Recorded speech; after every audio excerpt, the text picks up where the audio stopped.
네, 강프로입니다. 이수 페타시스 보겠습니다. 이수 페타시스 일단 2.4% 떨어졌습니다. 장중에는 더 안 좋은 움직임이 나왔었어요. 6% 정도까지 떨어졌는데 다른 반도체 종목들 대비해서 보면 상당히 양호한 움직임을 보였다고 보시면 됩니다. 자, 그리고 상대적인 내용을 보기 위해서 그동안 강했었던 DI와 비교하면서 한번 볼게요.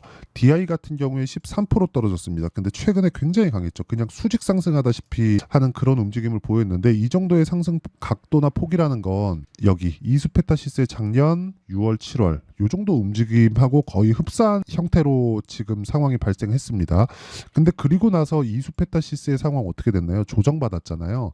이 조정받는 부분을 지나고 나서, 그쵸? 조정받는 부분을 지나고 나서 다시 고가를 회복했죠. 그때까지 기간이 어느 정도 걸렸나요? 한 달, 두 달, 세 달, 네 달, 다섯, 여섯, 일곱, 여덟. 그쵸? 거의 한 아홉 달. 아홉 달 정도가 걸렸다. 반년 이상 걸렸다. 그러면 DI 같은 경우에도 이제는 이쪽 구간이라고 보고 조정을 받아야 되는 그런 구간이 있습니다. 근데 오늘 주말이기 때문에 미증시에 대해서 한번 봐야겠죠. 미증시에 대한 움직임을 한번 보잖아요. 그러면 이 상황 나왔어요. 다우 같은 경우에 0.5% 올라갔고요. 나스닥 같은 경우에 2% 정도 떨어졌습니다. 자, 내용 딱 보면 명확하게 보이죠. 나스닥만 떨어졌다. 그것도 2%나. 이 둘의 차이가 플러스 0.5 그리고 마이너스 2% 하니까 2.5% 정도 차이 나잖아요.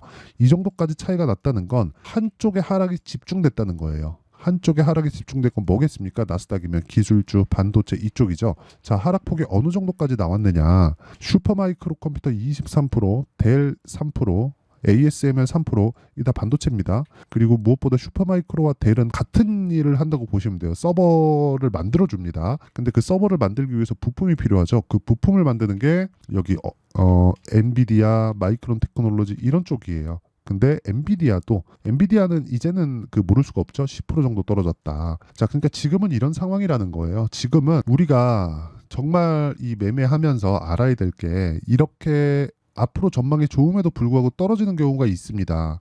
이게 이번뿐만 아니라 과거에도 있었고 앞으로도 있을 거예요. 근데 이격이 발생하는 그런 구간이 있습니다. 이격이 발생하는 구간은 실적 대비해서 그쵸? 주가가 더 높은 거예요. 근데 이걸 현재 실적으로 보잖아요. 그러면 당연히 올라가는 모든 주식 그냥 99%도 아니에요. 100% 올라가는 모든 주식은 실적보다 주가가 더 비쌉니다. 그런데 이걸 예상 실적으로 딱 바꾸잖아요.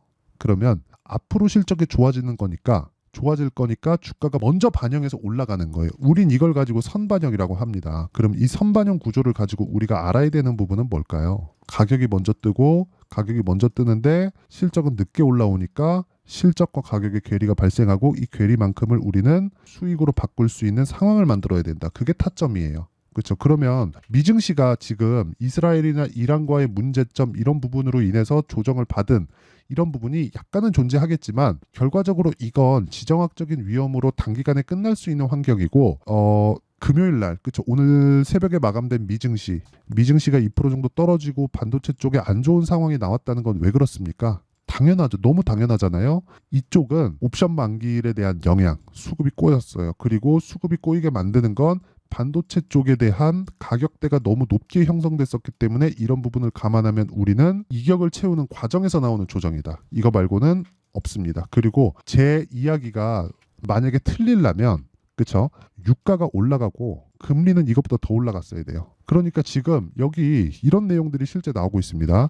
기술주 투매 현상 발생, 미증시 정점 찍은 듯, 뭐 금리 더 올릴 수 있다 이런 내용이에요. 근데 이렇게 진짜 막 미증시 투매 나오고 금리 더 올리고 이런 상황이 나와야 되잖아요. 이렇게 나올 거면 금리가 더 올라야 됩니다. 그러니까 이런 기사를 보고 흔들려서 월요일 날 시가가 약간 좀 불안하게 시작할 수 있습니다. 미증시가 기술주 위주로 빠졌기 때문에 그때 털리면 안 된다는 거예요. 무엇보다 그리고 이수페타시스 같은 경우에는 상대적으로 이번 구간 있죠. 1월, 2월, 3월 별로 안 올랐어요. 그쵸? 물론 저가부터 따지면 그쵸? 한 100% 정도 올라왔죠. 근데 이 구간에서 굉장히 큰 폭으로 강세를 보였었던 DI 같은 종목들이 있습니다. 그런 부분이 시장이 무너지는 그런 상황이 나왔을 때 명확히 갈린 거예요. DI는 13% 떨어졌다. 근데 이수페타시스는 2%밖에 떨어지지 않았다는 점만 보더라도 이런 부분을 확인할 수 있는 대목이다. 즉 가격이 그쵸? 이 기간 동안 어느 정도 올라왔는지에 따라서 조정의 폭이 결정이 된다. 자, 그리고 내용을 보잖아요. DI 같은 경우에 더 떨어질 수 있겠죠. 왜? 22평가의 이격이 지금 크게 벌어져 있잖아요. 떨어졌는데도 불구하고 22평가의 이격은 27%가 남아 있습니다. 그럼 27%더 떨어질 수 있다는 거예요. 아니 시장보다 강하긴 한데 지금 시장 분위기 안 좋으니까 시장 따라서 종목에 간다고 쳤을 때 최소한 22평을 만나야 될 거고 여기서 가격대를 유지하지 못하면 유지를 하면 22평이 쭉 올라옵니다. 그런데 지금 미증시가 떨어진 상황에서 DI는 월요일날 또 맞게 생겼습니다. 근데 이수 페타시스는 어때요? 이격이 없잖아요. 그렇기 때문에 추가적으로 상승이 가능하다. 만약에 이게요 한국 시장이 아니라 미국 시장이었다면 이거보다 훨씬 더 높았겠고 조정을 더 받을 수도 있었겠지만 지금 한국 시장에 대한 반도체 관련된 영향은 사실상 내용이 좀 많이 달라요. 이게 무슨 얘기냐면 미국은 비메모리 위주고요. 한국은 메모리 위주입니다. 근데 비메모리에 대한 수요 계속됩니다. 근데 엔비디아 너무 많이 올랐어요. 근데 메모리에 대한 수요는 비메모리가 수요가 있는 만큼 메모리에 대한 수요가 늘어나는데 지금 HBM이죠. 이쪽에도 기판 PCB가 필요하고요. 그리고 이쪽에 대한 수요가 끊어지기 위해서는 하이닉스가 지금 되게 안 좋은 상황이어야 되는데 하이닉스는 더 이상 생산량을 늘리지 못할 정도로 늘어나 있는 상황입니다. 그래서 수요에 대한 부분은 사실상 걱정할 부분이 없어요. 결과적으로 보면 그래요. 미증시가 하락한 부분 이거는 지금은 걱정할 단계를 지나갔다. 한국 시장은 반영이 되어 있다. 그리고 종목단에서 보더라도 DI나 이런 종목들은 한두 차례 더 맞을 수 있겠지만 이수페타시스는 맞을 것 다 맞았다 이미. 그렇죠? 맞을 걸 안 맞았으면 여기 애초에 그렇죠? 애초에 이수페타시스가 금요일 날 2% 정도 하락으로 멈춰있지 못했을 겁니다. 어쨌든 그래서 지금 중요한 건 가격대를 잡고 타점을 잡는 게 정말 중요하다. 이게 핵심입니다. 미증시에 대한 부분 걱정할 거 없다. 그리고 종목에 대한 부분 지금 오히려 반도체 쪽은 비메모리보다 메모리 쪽에 조금 주목이 되어 있는 집중이 되어 있는 좀 그런 상황이 됐고 이런 부분을 감안해서 우리가 매매에 활용할 때는 철저하게 이격이 적은 쪽으로 공략을 하자. 그 중에 하나가 이수페타시스라고 보시면 됩니다. 저도 이수페타시스를 계속 공략하고 있는 중이고 다음 주에도 공략 구간에 있습니다. 미증시가 안 좋았기 때문에 월요일 시가부터 공략 예정에 있습니다. 이미 돌파를 했기 때문에. 그리고 이런 내용을 내가 다 이해했을 때 여기 내 계좌 수익률은 600%. 대략 24년 올해 상황입니다. 그리고 이 내용을 가지고 어떤 식으로 매매를 했는지 보면 자, 이구산업 보세요. 돌파 구간에 매수하죠. 그렇죠? 정확하게 돌파 구간에 진행하고 있는 내용이 있고요. 그리고 여기 내용 보면 뭐 아까 전에 제가 말씀드렸던 DI나 그런 부분 보잖아요. 어떻습니까? 돌파 구간의 매수, 돌파 구간의 매수 어때요? 계속해서 수익 구간에 있다. 이런 식으로. 그리고 뭐 다른 종목을 보더라도 마찬가지입니다. 뭐 자람 테크놀로지나 그런 종목을 보더라도 어때요? 돌파 구간에 매수한 결과 75% 정도의 수익. 이게 굳이 반도체뿐만 아니라 무조건 돌파 구간에 해야 된다는 게 가격이 먼저 반영하기 때문에 그렇습니다. 그랬을 때 어때요? 계속해서 수익이죠. 수익이고 수익입니다. 자, 그리고 이런 부분을 제가 소통방에서 10억 만들기 프로젝트로 함께 진행하고 있습니다. 실시간 타점을 공개한다고 보시면 되고요. 제가 매매한 내용을 그대로 이렇게 같이 매매할 수 있게 제가 올려줍니다. 여기 보면 시장가 매수 2구 산업 8시 49분 이렇게 올려준다고 보시면 되고 무엇보다 여기서 진행하는 모든 내용은 무료로 진행한다. 왜? 채널 성장을 위해서. 그래서 구독과 좋아요 부탁드리고요. 상단에 있는 전화번호로 구독이라고 문자 보내주시면 제가 소통방 입장 링크 그리고 10억 만들기 프로젝트니까 뭐 구독이라고 보내주셔도 되고 뭐 10억이라고 보내주셔도 되고 이러면 제가 찰떡같이 알아듣겠습니다. 자, 그러면 제가 어떤 구간에서 공략을 하는지 어떤 매매를 하는지 그리고 시장을 어떻게 보는지 이 내용에 대해서 이야기를 드렸잖아요. 그러면 원리 내가 어떻게 가격을 잡아야 되는지 그 원리 그리고 최근 시장이 너무 안 좋기 때문에 이수페타시스만의 개별 타점 그렇죠? 개별 실시간 타점을 문자로 공유를 해드리겠습니다. 거기에는 가격과 단기 보유 전략에 대한 내용이 함께 포함되어 있으니까 구독과 좋아요 두 개 눌러주시고요. 상단에 있는 전화번호로 이수라고 문자 보내주시면 제가 이수페타시스의 실시간 타점 그리고 가격과 단기 보유 전략을 함께 공유를 해드리고요. 그리고 무엇보다 미증시에 대한 부분인데 미증시 많이 빠졌는데 이거 진짜 지금 휩쓸리면 안 됩니다. 이거 관련된 움직임을 한국 시장은 많이 그냥 99% 반영이 되어 있다고 보시면 됩니다. 그래서 한국 시장은 변동성이 다 터졌어요. 그러니까 터질 만큼 다 터졌으니까 이수페타시스를 포함해서 절대로 지금 매도 구간 아니고 실시간 타점 받고 수익으로 전환시킬 수 있는 상황 만들어야 됩니다. 이 부분 반드시 기억하셔야 돼요. 그리고 무엇보다 중요한 거 있죠? 주식, 그쵸? 내용 정리예요. 이해하는 게 진짜 중요하기 때문에 그래요. 주식은 가격이 먼저 반영합니다. 그래서 이수페타시스 같은 경우에도 가격이 먼저 반영하는 게 고가 돌파예요.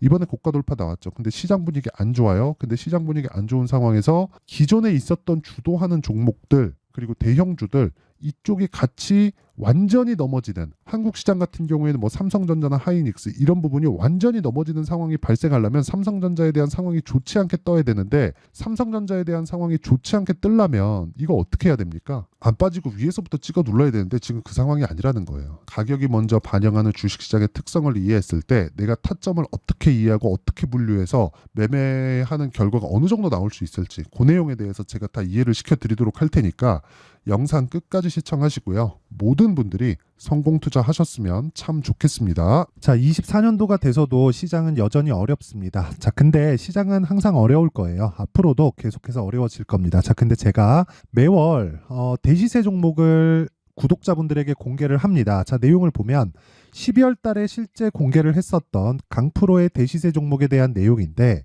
대기업을 상대로 안정적인 매출 구조를 가지고 있고요. 그리고 현재 주요 거래처는 삼성전자, 인텔, 하이닉스, TSMC, 해외에 반도체 관련된 기업이라는 걸 알 수 있죠. 그만큼 1월 달에 제가 보고 있었던 종목은 반도체 관련주라는 걸 알 수 있습니다. 공개를 해드리면 이 내용입니다. 여기 어보브 반도체, 그쵸? 실제 제가 거래한 내용을 공개를 한 거고요.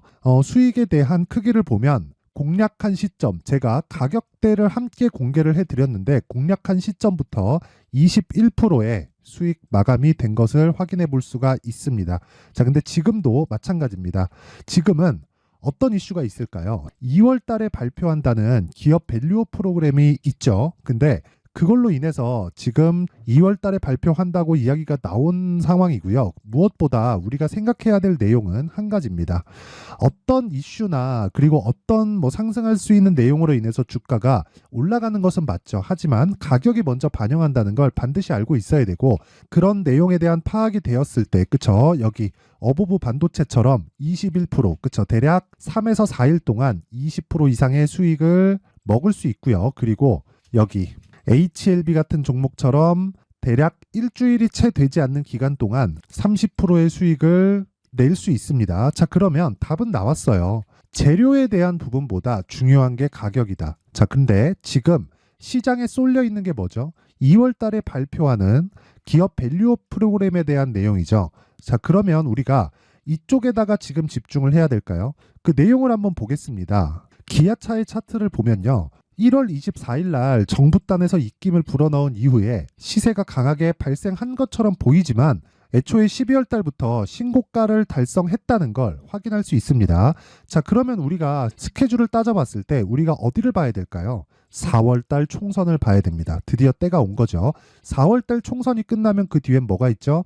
대선 전국으로 들어갑니다. 그러면 우리는 4월 달 총선부터 시작해서 대선까지 이어질 수 있는 종목을 찾는 게 정말 중요합니다. 그게 정부 정책의 방향과 그리고 스케줄에 맞춰서 가는 거예요. 정치적인 상황에 따라서 주가가 움직이는 걸 우리는 수도 없이 많이 봐왔기 때문에 스케줄에 맞춰서 가는 게 지금으로서는 답이 될 수 있습니다. 그리고 무엇보다 어느 정도의 시세를 내는지 그 첫 번째 단계인 상황을 그쵸 제가 12월 달 밝혀드렸었던 대시세 종목으로 이미 공개를 해드렸기 때문에 그쵸 어떻게 제가 매매를 했는지까지 다 보여드렸습니다.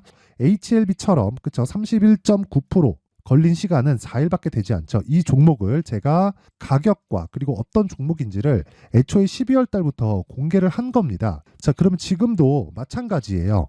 앞서서 제가 말씀드렸었던 23년도에 했었던 여러 가지 종목들이 있죠. 한미반도체 같은 종목들도 여기 소통방에서 모두 공개를 해서 실제로 10,000원부터 60,000원까지 상승한 내역이 있고요. 왜 공략을 했는지를 제가 다 공개를 해드렸습니다. 근데 지금도 마찬가지라는 거죠. 정부 정책의 방향에 맞춰서 또는 선거 스케줄에 맞춰서 매매를 이어가야 될 때가 됐고요. 제가 총선 관련된 큰 시세가 나올 수 있는 대시세 종목을 준비를 해놨습니다. 길게 말씀드리지 않겠습니다. 모든 종목들은 신고가를 달성하면서 대시세 준비를 하게 되고요. 신고가를 공략했을 때 내가 시장에 주도주를 잡을 수 있는데 지금은 총선에 집중하는 게 맞다. 그래서 총선 관련된 그리고 대선까지 이어질 수 있는 종목을 준비를 해놨는데 지금부터 준비를 하셔야 나중에 고가에 올라가서도 꾸준하게 매매를 이어갈 수 있습니다. 자꾸 막 손절하고 매매하는 과정에서 너무 어렵다 하시는 분들은요, 이 종목 딱 받아가서 큰 수익 내셨으면 좋겠고요. 이 종목은 상단에 있는 전화번호로 대시세라고 문자를 보내주시는 분들에 한해서만 제가 총선 그리고 대선까지 이어질 수 있는 종목을 공개해 드리도록 할 테니까 상단에 있는 전화번호로 대시세라고 문자를 보내주시고요. 그리고 구독과 좋아요 꼭 좀 부탁드리겠습니다. 시장은 정말 어렵습니다. 자, 그래서 모든 분들이 성공 투자하셨으면 좋겠고요. 기본적으로 가격에 대한 파악을 하면서 큰 수익을 내셨으면 좋겠습니다.